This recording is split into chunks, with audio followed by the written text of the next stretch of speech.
지난 1967년 5월 캐나다의 한 병원을 찾은 스테판 미할라. 그런데 이 남자의 복부에 난 화상 자국은 너무나도 이상했습니다.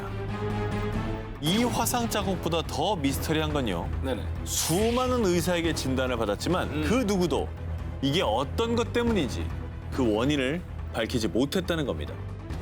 평소 지질 조사가 취미였던 스테판은 매니토바주 남쪽에 있는 팔콘 호수를 산책하면서 광물을 찾고 있었는데요. 그런데 그때 갑자기 스테판은 상공 약 45m 높이에서 붉은 빛을 내는 타원형의 기체 2대를 목격합니다. 그리고 그중 한 대는 갑자기 회색으로 변하더니 그대로 착륙했습니다. 처음 보는 비행기에 호기심이 발동한 스테판. 우와, 미국에서 만든 새로운 군사항공기인가? 멋진데? 스테판은 너무나 신기해서 기체에 손을 슬쩍 댔는데 기체의 격자무늬 배기관에서 가스가 방출되면서 그대로 이륙. 바로 그때 배기관 가스를 정통으로 맞은 스테판은 뒤로 내팽개쳐졌고요. 복부 화상을 입은 거라고 합니다. 스테판이 목격한 기체를 그림으로 그린 겁니다. 딱 뭐 일반적인 비행 접시 그렇죠. 모습이죠. 근데 뭐 저 정도는 우리도 그릴 수 있잖아요. 한편 그가 미스터리한 비행 물체를 목격했다는 소식이 알려지자 정부, 언론사 측에서 몰려들었고요. 캐나다 정부에서는 스테판이 본 건 UFO가 아닙니다 라고 발표했는데요. 하지만 황당하게도 캐나다의 정부에선 스테판에게 그 사건 현장을 같이 가자고 제안했고요. 그 지역의 토양 조사도 시행했는데 그곳에만 방사능 수치가 월등히 높았다고 합니다. 요건 이상하네. 과연 그날 그가 본 것은 대체 무엇이었을까요? 자, 이번 특종은요. UFO를 쫓는 사람, 그리고 그가 밝혀낸 놀라운 이야기입니다. 30년 차 UFO 초자연 현상 조사가 척 주코프스키. 그는 UFO, 외계인 납치, 빅풋, 유령 사냥 등 다양한 초자연 현상을 조사하고 있는데요. 그런데 2006년 척 주코프스키는 갑자기 놀라운 이론을 제기합니다. 그가 조사한 약 1000건의 초자연 현상 사건 중 무려 200여 건의 사건에 해당하는 이론인데요. 첫 번째, 일반인 출입 금지 구역, 미국 네바다주의 51구역. 그리고 두 번째는 미국 뉴멕시코주의 비밀 지하시설 덜스 기지. 또 지난 70년 동안 미국에서 10,000마리의 가축들이 피 한 방울 흘리지 않은 채 폐사한 사건도 있었는데요. 이거 이상하다. 척 주코프스키의 말에 따르면요. 이런 미스터리한 가축 훼손 사건이 발생하면 24시간 이내 그 주위에서 UFO가 목격됐다고 합니다. 그래서 지금껏 알려진 초자연 현상 지역들을 지도에 표시해 봤더니 무려 200건의 사건이 모두 위도 37도 인근에서 발생. 저거를 일명 초자연 현상 고속도로라고 부릅니다. 그는 유독 초자연 현상이 37도에서 일어나는 이유를 이렇게 설명합니다. 위도 37도에는 외계인들이 지구로 드나들 수 있는 길이 있어요. 다시 말해, UFO의 주요 도로가 바로 위도 37도에 있는 거죠. 그런데 여기서 더 소름 돋는 사실은요. 우리나라 서울의 위도가 몇 도인지 아십니까? 바로 37.5도. 2018년 6월 중국 산동성 해안 도시 청도에서 발생한 기이한 현상. 이 뭐야? 이 새우가 떨어졌어? 하늘에서 불가사리 비가 내린 거야? 정말로 그렇습니다. 강한 폭우를 동반한 이 비는 그냥 비가 아닌 해산물 비. 자, 이렇게 하늘에서 내린 해산물 비 인증샷은요, 온라인에서도 아주 뜨겁게 화제가 되기도 했었는데요. 자, 과연 이 해산물 비의 정체는 무엇일까요? 자, 중국 기상학 전문가들은 해산물 비를 보며 이런 추측을 제기했습니다. 첫 번째, 강력한 토네이도 때문이다. 그럴 것 같은데? 토네이도가 바다에서 물고기를 비롯한 해산물들을 이렇게 상승 기류로 끌어당겼고요. 이 상승 기류들이 약화됐을 때 해산물들이 육지로 떨어졌다는 겁니다. 근데 뭐 그렇게 강력한 토네이도가 아시아에도 있다고요? 자, 그런데 이 해산물 비가 내린 6월 13일경에는 기상학적으로 토네이도의 특성이 없었기 때문에 이 가설엔 오류가 있었다라고 볼 수 있고요. 너무하네요. 자, 두 번째, 강한 태풍의 영향 때문이다. 자, 바다에 강력한 강풍이 몰아칠 때 거센 파도가 밀려왔고 그때 바닷속 해산물들이 딸려 올라와 강풍에 실려왔을 거라는 추측인데요. 자, 그런데 말이죠. 당시 청도 지역도 천둥 번개를 동반한 폭우와 태풍이 있었고요. 그해 6월에 최대 풍속을 깬 시속 125.28km의 돌풍이 불었다고 합니다. 가능하네 그럼. 그런 거죠. 물리적으로 이제 가능한 상황인 거죠. 네네. 그런데 이 가설에도 약간의 이상한 점이 있는데 바닷속에 있는 해산물들이 육지로 날아왔다고 하기에는 양식 어종이 이 중에 섞여 있었던 겁니다. 게다가 해산물에는 모래나 암초들이 묻어있지 않고 깨끗했다고 하는데요. 뒤이어 전문가들은 태풍이 근처 해산물 시장으로 불면서 어패류와 조개 등을 공중에 날렸고 그것이 떨어졌을 것이다라는 의견도 제시를 했는데요. 오케이. 자, 과연 어떤 것도 정확하게 규명되진 않은 상황입니다. 자, 대체 이 해산물 비는 어디서 온 것일까요? 자, 다음 특종. 이것 역시 하늘에서 일어난 기이한 현상입니다. 세르비아 수도 베오그라드 북서부에 있는 마을 오드자체에서 온 제보였는데요. 자, 2005년 세르비아의 한 언론사에 걸려온 전화. 여기 수천 마리의 개구리가 하늘에서 떨어지고 있어요! 개구리요?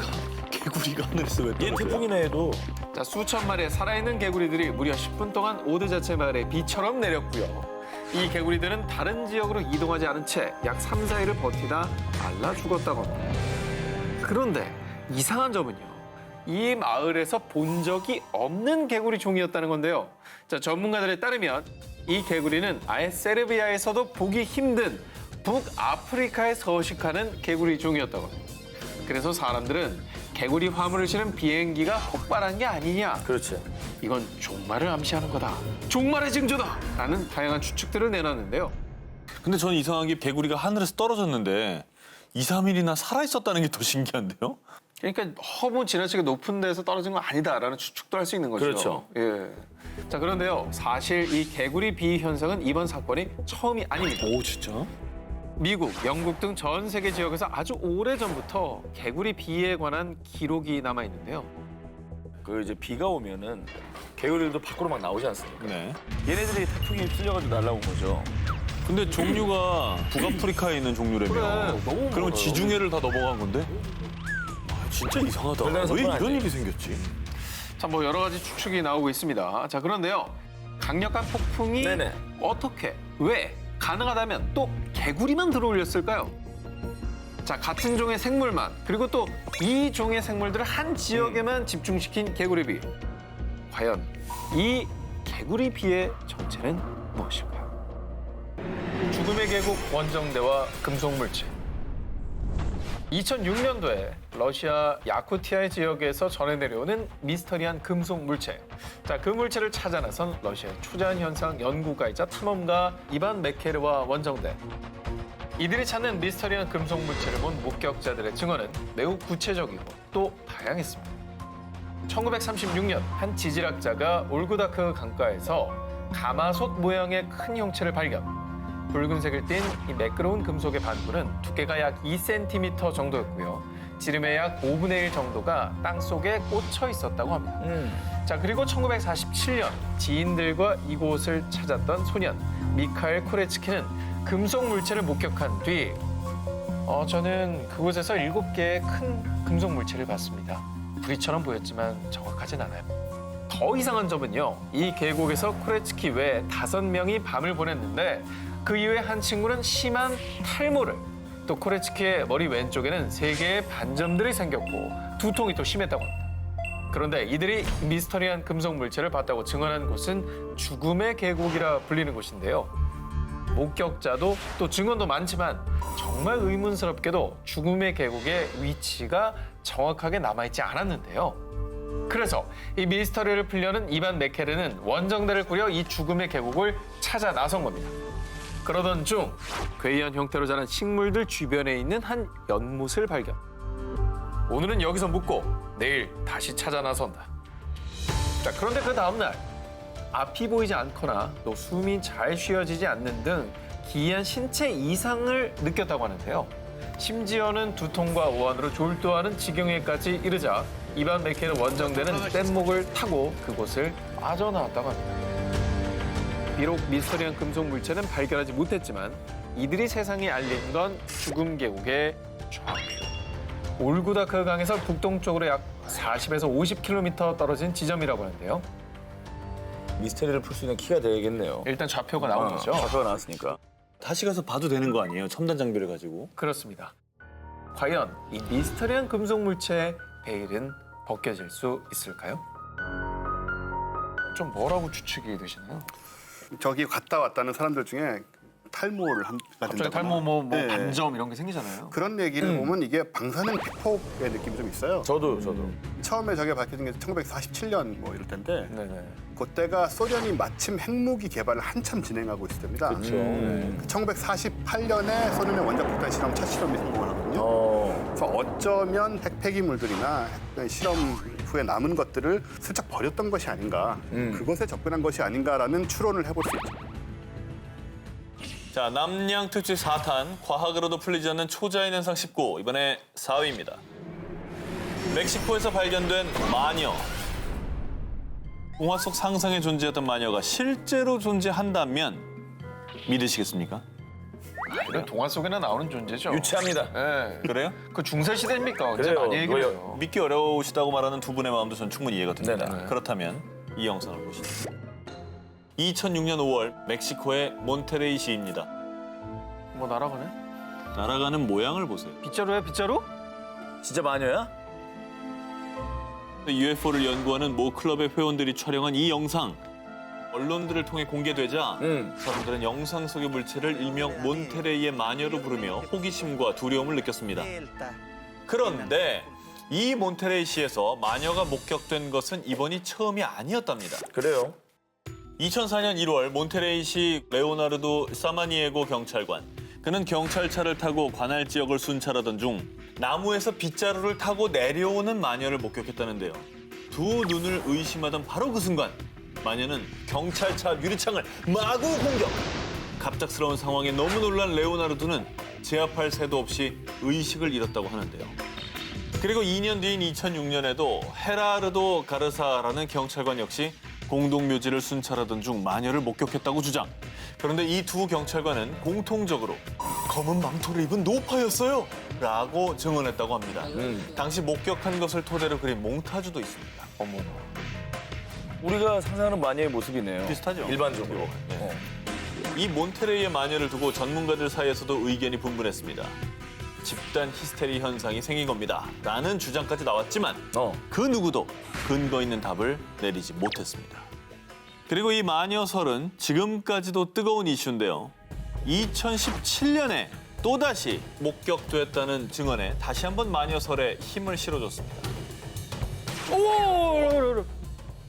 아이언맨처럼 발에 부스팅 부스터 같은 거 달고 이렇게 문성기구가 이렇게 생길 수 있다 이런 그렇죠. 얘기 하잖아요. 그런 거 뭐 개발하는 뭐 연구팀 이런 거 아닌가요? 문제는 저 가속이에요. 가속이 문제다. 네, 일반적인 가속은 아닙니다.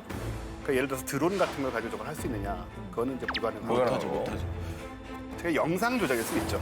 뭐 CG로는 뭐든지 가속시킬 빨리 수 있으니까. 돌렸다? 네, 뭐 가속시켜가지고 그냥 뭐 그렇게 만들면 되니까 CG는 만들었다면 잘 만들었습니까? 아주 잘 만든 거죠. 멕시코에서 수차례 목격됐다는 전설 속의 마녀. 정말 마녀는 실제로 존재하는 걸까요?